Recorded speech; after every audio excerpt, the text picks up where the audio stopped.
que podemos esperar desse mercado aí de importação da China agora em 2025 e 2026 também, afinal de contas está quase aí. Então, primeira coisa, pessoal, lembrando que eu já tive escritório aqui em São Paulo, tenho escritório lá em Hangzhou, eu trabalho não só com o Brasil, mas também com outros países. A minha sócia, por exemplo, trabalha muito forte com Coreia do Sul, com o leste europeu.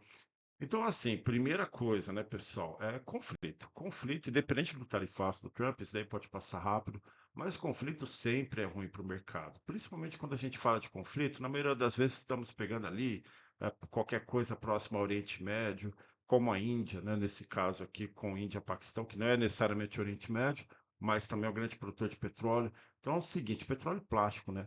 Então todas as vezes que nós temos esse tipo de conflito, risco de mercado, risco de negócio aumenta naquela região. E aquela região, ela produz muito petróleo. E o petróleo, pessoal, é a base do que? A base do plástico.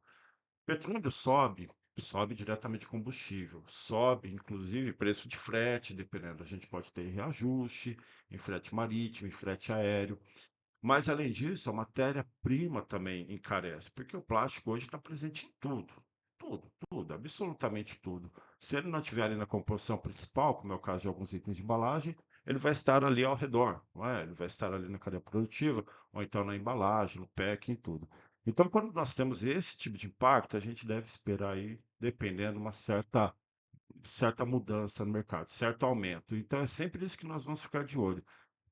Dependendo do produto, pode não te impactar tanto. Mas se você é, por exemplo, uma indústria, isso pode gerar impacto sim. Resina pode aumentar, por exemplo, PVC pode aumentar, uma série de itens pode aumentar. Então, esse é o negócio que a gente tem que ficar de olho. E o segundo grande ponto, com certeza, é o tarifaço, né? O pessoal está chamando de tarifaço, que é essa briga aí de tarifas entre Estados Unidos e China. Independente de quem está certo, eu acho que na verdade ali os dois estão buscando o próprio interesse. Não acredito que tenha certo e errado na história, mas tem dois países muito fortes, cada um querendo o que é melhor para si mesmo. Mas o ponto é que isso tem uma mudança global, isso traz muitos impactos. Na minha opinião, para o Brasil, sempre impactos positivos. Por quê? Porque nós não somos nenhum, não estamos nem próximo de nenhum dos dois em relação a tamanho, em relação à riqueza. A nossa significância realmente no mercado global é muito pequena, é muito limitada. Como eu vejo que quando você tem dois players grandes brigando, inclusive isso serve para o nosso negócio, eu tenho dois players grandes brigando, sobra para quem? Sobra para o menor. Nós, nesse caso, somos o menor. Então, nós não estamos sendo impactados diretamente pela tarifa lá do Trump, o que pode deixar o nosso mercado mais competitivo para exportação. Exportação aumentando, por sua vez, a gente tem algumas mudanças aí cambiais, né? Então, assim, só que também melhora a economia para nós, o que seria algo bom. Mas impacta diretamente para nós que importamos, para o nosso negócio internacional, é o que? Frete. Então, frete da China para o restante do mundo vai ficar muito barato. Quem importou no passado sabe que nós chegamos a ter fretes aí absurdos, mais de US$ 3.000. Tivemos problemas de carregar por 2 meses, 3 meses, por exemplo, problema para carregamento, em Porto mesmo, porque a BioEd estava pegando tudo, fechando, alugando tudo. Então, assim, frete mais barato traz muita competitividade. Dependendo do material, só essa economia que nós estamos tendo em frete, dependendo mais de US$ 3.000 ano passado para US$ 500 agora, já é, às vezes, o equivalente ao markup, equivalente à margem do pessoal. Então, esse frete barato, na minha opinião, vai impactar, vai melhorar muito, vai ficar muito melhor para nós.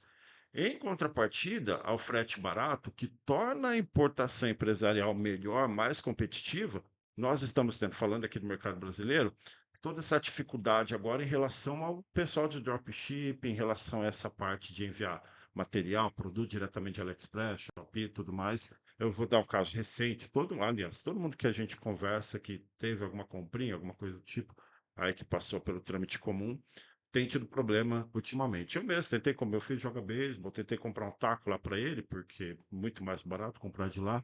Bom, demorou um absurdo. A taxa depois que a Receita me cobrou foi maior do que o preço, mais o frete que eu paguei.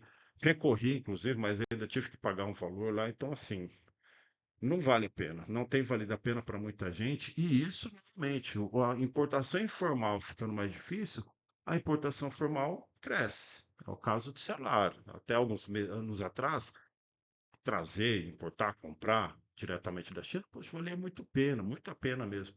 Agora eu acho que não é o mesmo caso. Quem deixou de comprar?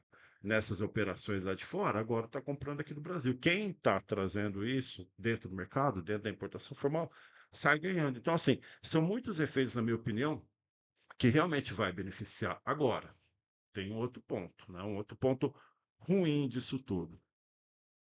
Economia brasileira. Não adianta nós termos tudo isso e a economia brasileira ficar ruim, continuar ruim. Então nós dependemos do quê? É aqui que nós vendemos. Se a economia brasileira ficar ruim, for diminuindo, for perdendo cada vez mais inflação e tudo mais, a gente deve ver cada vez uma dificuldade maior também em você trazer esse produto e desovar rápido no mercado, acabar rápido. Aí que entra também a estratégia. Nesse tipo de situação, acho que quando nós estamos em crise, qual tem que ser a situação? Qual tem que ser o pensamento? Sempre tentar trabalhar com uma questão de volume que eu sei que eu posso vender rápido com o volume que eu devo comprar. Não vou ficar com estoque de anos, por exemplo. Não. Eu tenho que trazer um estoque que, dependendo ali, eu tenha entre 3 a 6 meses, vamos supor, para liquidar, se possível, até antes. Então, vender aquilo rápido. Mas também, se eu vejo que eu estou perdendo, né, se o volume está caindo, então também vou me ajustando rápido. Vou diminuindo o preço. O intuito é não morrer com estoque. Quando a economia está boa, dificilmente você vai ter isso, a não ser que realmente você importou lá o spinner no final da mania do spinner, tudo bem. Ou então, igual o caso do mop, que teve muita gente que começou a importar o mop quando já tinha um monte de mop aqui no mercado, às vezes pagou caro, morreu com o estoque ficando prejuízo. Mas questão desse produto, realmente, situação de crise, a gente tem que tomar cuidado com isso, não morrer com estoque. Na minha opinião, esses são os principais pontos. Então, assim, resumindo, conflitos que podem aumentar matéria-prima, que pode aumentar combustível, tarifaço, que pode ser ruim sim para alguns países, mas para o Brasil eu acho que é ótimo, isso vai nos beneficiar muito, tanto em demanda dos Estados Unidos em relação ao produto brasileiro, quanto em relação ao frete, que já que cai a demanda por produto chinês, fica obviamente mais barato o frete para quem está comprando. No caso, o Brasil importando da China, fica mais barato.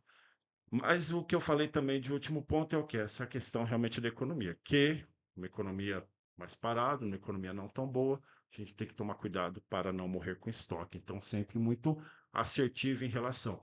Não posso trazer tão pouco, ao ponto em que em um mês acaba o meu material, e eu fico ali dependendo 2, 3 meses aguardando chegar outro container, mas eu também não posso trazer muito ao ponto que eu não consiga acabar com esse meu estoque entre 3 a 6 meses para um produto médio. Espero que você tenha gostado. Deixe aí seu comentário. Abraço.